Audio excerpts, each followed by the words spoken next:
Okay, this is part 6, and as you can see, a lot's happened since part 5. I've got the fuselage completely covered.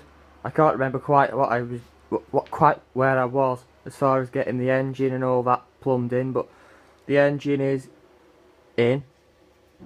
Linked to a throttle servo, fuel tank's in. I've had it running and everything. Everything's okay.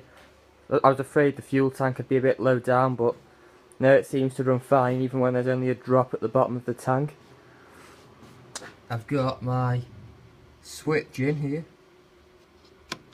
on a rod which you can operate from outside the fuselage. Got my receiver, satellite receiver.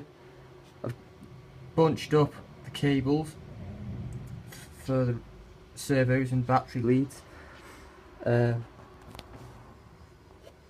Servos in for the rudder and elevator, and you probably can't see it that well, but there's an LED strip, and so when you plug a LiPo, a 3-cell LiPo in, the whole tail end of the fuse lights up, and I'm going to put that into the wings as well, because it does actually look pretty neat even if you never do fly it at night.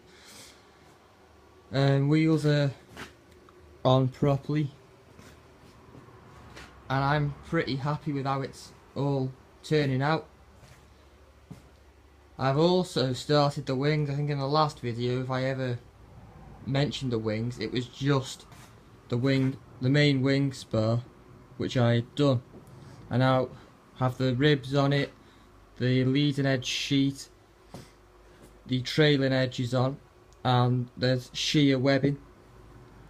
I have the this is 1/16 bolt, so this is 1/16 inch ply, and still a lot more work to do on these wings before they're covered, but I've covered the inside with epoxy,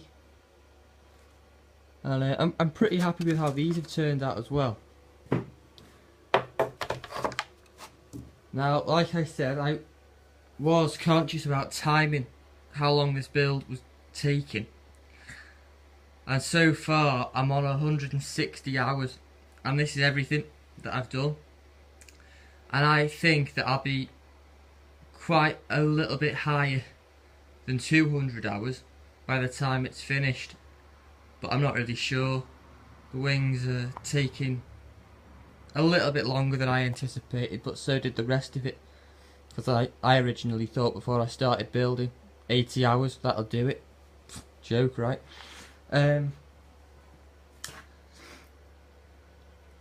What else? Windows on. Yeah. Something else that I'm quite glad I did. When you link the tail control surfaces up to the control rods and operate them, the tail plane was doing this ever so slightly. And what I did was drilled this tiny hole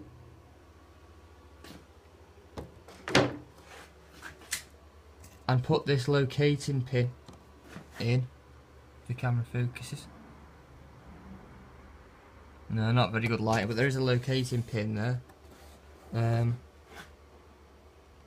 this is the LED strip I was talking about. And yeah, I think it's going to fly nicely. I'm pretty happy with how it's going so far. I'm sure there are lots of things I forgot to mention, because a lot has happened since the last update. But I can't remember what I put in it. I need to watch it again, really, or I should have done. Cow drainage system. It's a pretty big plane. 88 inches. Quite a bit bigger than anything else I've got, really. But I'm looking forward to flying it. I think by the next time I upload a video, I'd like the wings to be ready to be covered. Because once they're done, I can go, really, because the tail surfaces, the fuselage, everything is done. And that's it, really. So stay tuned for the next update. I don't think it'll be any time soon, really, but that's it for now. See you next episode, I guess.